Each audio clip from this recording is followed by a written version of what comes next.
Hello guys, so you're watching Mentoring Engineering Design and today we'll be looking on how to use swap command in SolidWorks. So let's start.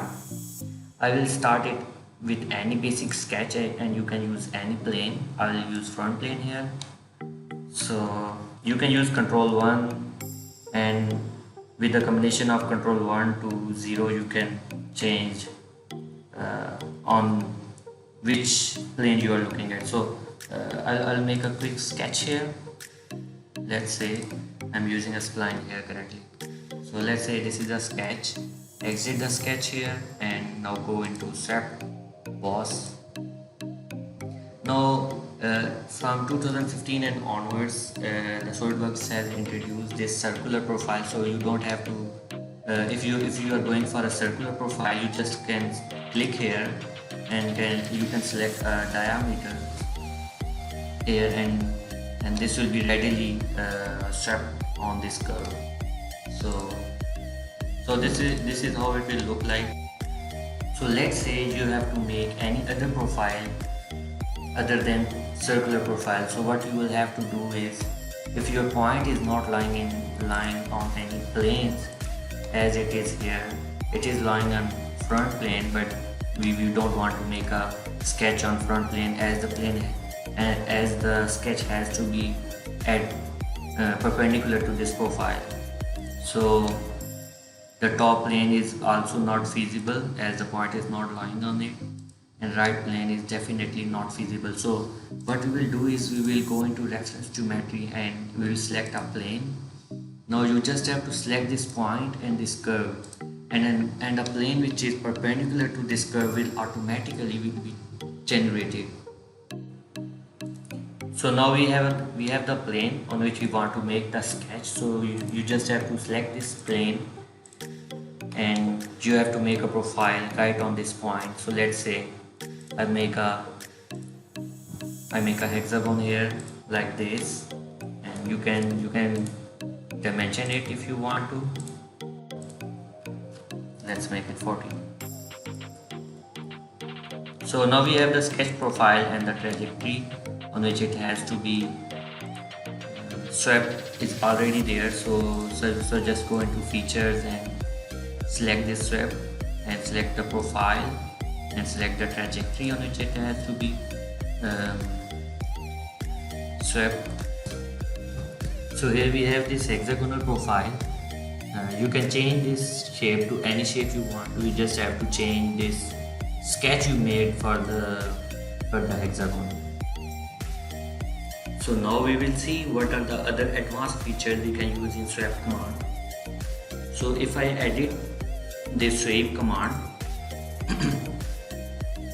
so currently what I have selected is follow path, and if I keep it as it is and I take the section cut of this profile, you can see the hexagonal shape is not maintained over the whole profile, but it is being changed, or you can say being following the path with the trajectory which I have given to it.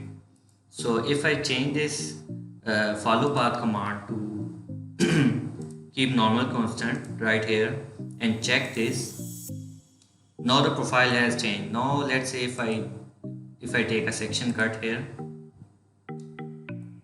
and if I now check, the hexagonal shape is being maintained over the whole trajectory. So this is the basic difference between these two options which we can use in different applications.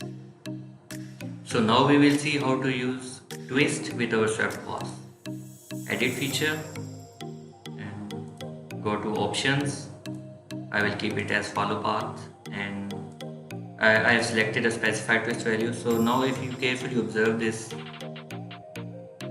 profile here, so as you can see or observe here, the whole profile is being rotated as I increase the rotation value or the degree or angle here. So you can also select from radians or revolutions. Let's say if I select revolution and I select degree of revolution or the number of revolutions as 2. So now you see the whole profile is twisted. So we talked about the specified twist value. Now we will see how to use the specified direction vector, and to view this we will have to turn on this mesh preview. So mesh preview basically gives you the whole trajectory profile. So let's say if I select this line as a specified direction vector, so now as you can see the whole profile is twisted along this direction in which this vector is. So we have talked about the specified direction vector in swept boss base.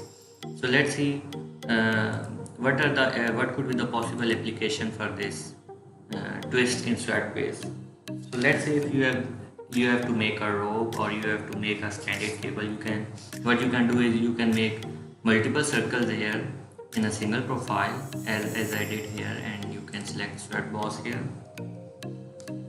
You can select the trajectory and you can just simply go into the profile twist here and specify twist value, and you can just give any value here. Let's say if I give 800, and as you can see here it has made a rope like shape. So this could be the possible application for this twist, specified twist value and twist option in the swept boss. So now we will see how to use guide curves in swept boss. So I already made these sketches here.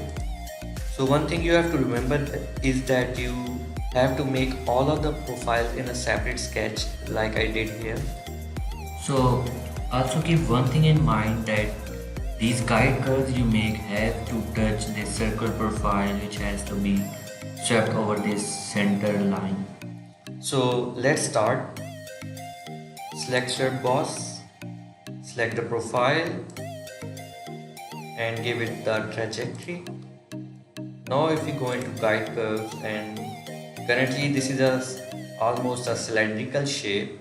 Now if I select this guide curve here, it will give a shape to this cylindrical profile. But if I view it from this side, this profile is not following the same curve as it was following here. So if you have to make exactly same shape over these curves, you will have to make two curves on 90 degree from each other. So if I select this second profile now, so now the shape is completed, and this is a symmetrical profile if these profiles are exactly identical to each other. So this is how you can use the guide curves in swept boss command. So let's talk about thin feature now. And if I select thin feature here, what it simply does, that it makes a hollow shape with a certain thickness that you gave here, and this is not as complicated. You just have to, if you want to make a hollow profile, you can just select a thin feature here. So right now I will uncheck this, and we will talk about the curvature display here. So curvature display is to view different profiles you will be making, and these curvature display options are used when you are dealing with complicated profiles. And let's say if I check this mesh preview, and it gives you the different profile shapes over this whole trajectory, and if I increase the density, it increases the number of shapes. So you can carefully observe the whole shape. And similarly, the zebra stripes is to view that either your shape or the trajectory you made is exactly smooth, or are there any discontinuities in the profile, and similarly with the curvature combs. So these are just for the display options. So now we will see how to use swept cut command. So swept cut is exactly similar to swept boss, and all of the options are similar to each other. So let's see. I have made a square box here to demonstrate this command. If I select this profile, and if I select this trajectory, check mark. So here you can see it has simply cut this profile through this boss here, and if I go into the edit feature again, go into options, and I select here specify twist value, and if I give it some value, let's say 720, and check mark again. So here you can see the twisted section cut was just cut out to this gear box. So this was the whole swept command, the swept boss and swept cut. This is it for today's video. Please like and subscribe my channel so you don't miss any upcoming videos. Thank you for supporting.